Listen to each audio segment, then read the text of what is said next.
दुनिया के सबसे अहम तेल मार्ग स्ट्रेट ऑफ होर्मुज को लेकर ईरान ने बड़ा कदम उठाने की तैयारी की है। जी हां, पहले जितना भी जहाजें थीं वो स्ट्रेट ऑफ होर्मुज से ऐसे ही गुजरती थीं, लेकिन अब ऐसा नहीं होगा क्योंकि ईरान ने संकेत दिए हैं कि वो इस मार्ग से गुजरने वाले जहाजों पर टोल टैक्स लागू कर सकता है। ये जानकारी ईरान के कानूनी और अंतर्राष्ट्रीय मामलों के उप मंत्री काजेम गरीबाबादी के बयान से सामने आई है। जानकारी के अनुसार ईरान आने वाले हफ्तों में स्ट्रेट ऑफ होर्मुज से गुजरने वाले जहाजों के लिए दो अलग अलग प्रोटोकॉल जारी करेगा।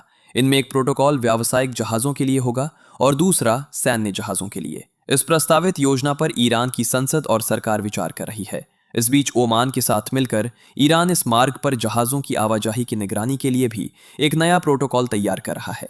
इस खबर के सामने आने के बाद वैश्विक तेल बाजार में हलचल देखी गई है। स्ट्रेट ऑफ होर्मुज दुनिया के तेल परिवहन का एक प्रमुख रास्ता है, लेकिन 28 फरवरी को शुरू हुए युद्ध के बाद से ये मार्ग लगभग बंद हो गया था।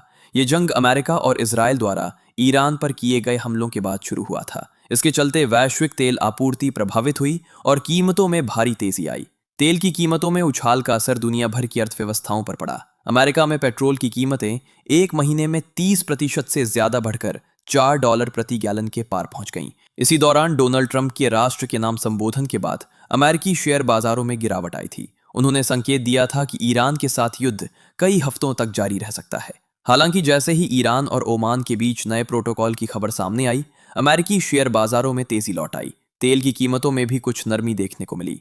बाजार को उम्मीद है कि इस नई व्यवस्था के जरिए स्ट्रेट ऑफ होर्मुज को आंशिक रूप से खोला जा सकता है, जिससे तेल आपूर्ति सामान्य हो सकी। हालांकि ट्रंप ने कहा कि अमेरिका इस मार्ग पर ज्यादा निर्भर नहीं है, लेकिन पेट्रोल की बढ़ती कीमतों का असर आम लोगों पर साफ दिख रहा है।